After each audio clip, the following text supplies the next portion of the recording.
My husband bought me this new cookbook. It is pretty awesome. It's called Food to Die For. I will link it down below, by Amy Bruni. Hope I'm saying that right. Anyway, it has a whole bunch of like travel destinations of haunted places, and then for each destination there's a recipe that goes along with it. And I really like this book because I've actually been to like 4 of the destinations, and it also like gives me ideas for future vacation ideas because there's a lot of cool haunted places in this book. But the first one I'm going to do is a simple navy bean soup, and I will show the recipe because it's just a classic navy bean soup. Not like a unique one, just classic. Everyone's mom did it, including my mother-in-law. And so this recipe is 1 cup dried navy beans, 4 cups ham stock or another stock if you prefer, half an onion chopped, 1 ham bone, can be omitted if can't be found. I am lucky that I live down the road from Honey Baked Ham, so we definitely have a ham bone, 1/2 teaspoon whole cloves, flour, water, salt, and pepper to taste. And so the first thing is you take your navy beans, pick through them to make sure there's no rocks in it, and pick out like the odd ones like that. But I'm going to do the whole bag, not 1 cup, because I want leftovers, and I'm not going to use these navy beans for anything else. And Robert said his mom always used the whole bag. So I think it's going to be 2 cups. I will measure it out because you want 4 cups of liquid for every 1 cup of beans. So I will measure it when I get to that part. But first, I'm going to sift through the beans and then stick them in this bowl and cover it with water. So cover the beans with water and let it soak for 2 to 3 hours, if longer. I've not made a soup with navy beans before, but I've done a lot with pinto beans, and you do the same thing. You soak the pinto beans for a while. I technically soak them overnight. So the recipe says 2 to 3 hours, but if you soak it longer, if you soak it overnight, it won't hurt anything. Just makes the beans cook quicker the longer you soak them. So let me get these sorted and then get water over them because it's lunchtime right now and I'm gonna have these for dinner. I forgot to show the most important part. So this recipe is from the USS Hornet Museum in Alameda, California. I've never been there, and the author gives she did a lot of research. I love how much research she did. So she gives history on this museum and why it's haunted and stuff. So for the history alone, I think this book is pretty darn cool. I do love cookbooks that give history with it.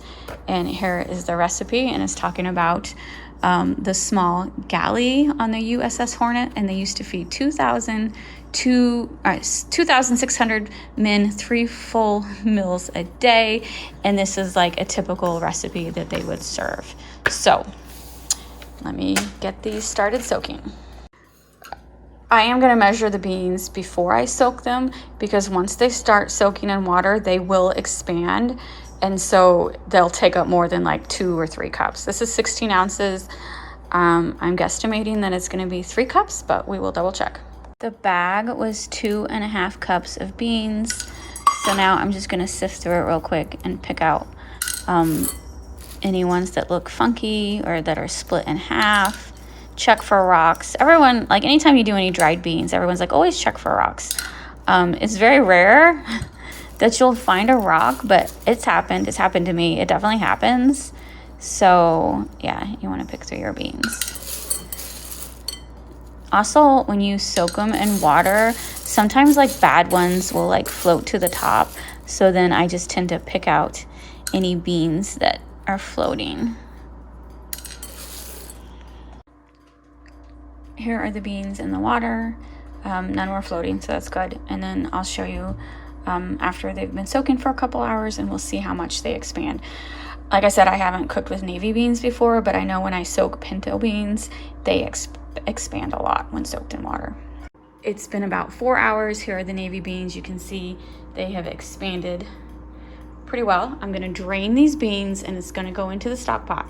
It's going to be 10 cups of water because it's 4 cups of water for every 1 cup of beans, and it's 2.5 cups of beans, so that's going to be 10 cups of water. If you are not using a ham bone, then you use ham stock, but since I'm essentially making my own ham stock with this beautiful ham bone that has tons of ham left on it. Matter of fact, this ham was also on that ham bone, but I cut it off because I want to cut it into smaller pieces and put it in with the beans. And so this is from Honey Baked Ham. And so this bone with all the ham on it was $9.38. And the prices change slightly just depending on demand and the time of year. At Christmas, I'm pretty sure it's a little more. And then when I went in this week, it was buy one, get one free. So I have a second one in my freezer now. And so this is also gonna go into the pot. 1 onion chopped up. The recipe calls for half of an onion, but remember, I doubled it pretty much. And then I actually happen to have whole cloves. And the recipe says 1/2 teaspoon whole cloves. So that's gonna be 1 teaspoon since I doubled the recipe. And you're gonna put it on a pot, bring it to a boil, and then lower the heat to simmer and simmer it for 2 hours. So let me get everything chopped up and put into the stock pot. I added 2 extra cups of water because I wanted to make sure everything was completely covered. The ham bone was pretty big, so it was sticking up a little bit. So now we're gonna bring it to a boil. And with this much water in this pot, knowing my stove, it's gonna take about 15 to 20 minutes for it to become up to boil. And then once it reaches boiling, simmer it for 2 hours. I think I already said that, but I just wanted to point out that I added a couple extra cups of water. So depending how many beans you use, just eyeball it. The last part of the recipe is to add 1/4 cup flour, 1/2 cup cold water. You mix those two together, kind of to form a slurry. I'm assuming it's to thicken up the soup. We pulled out the ham bones and some of the ham came off in big pieces, so Robert's gonna go through that and cut off the good pieces and put it back in the soup. But first we're gonna add the slurry.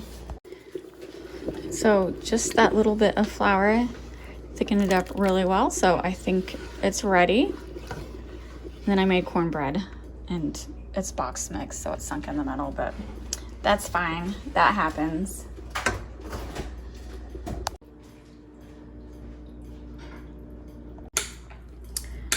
So both Robert's and my mom's made this a lot when we were kids. I just called it ham and beans. That's what we called it. What'd your mom call it? Bean soup. Bean soup.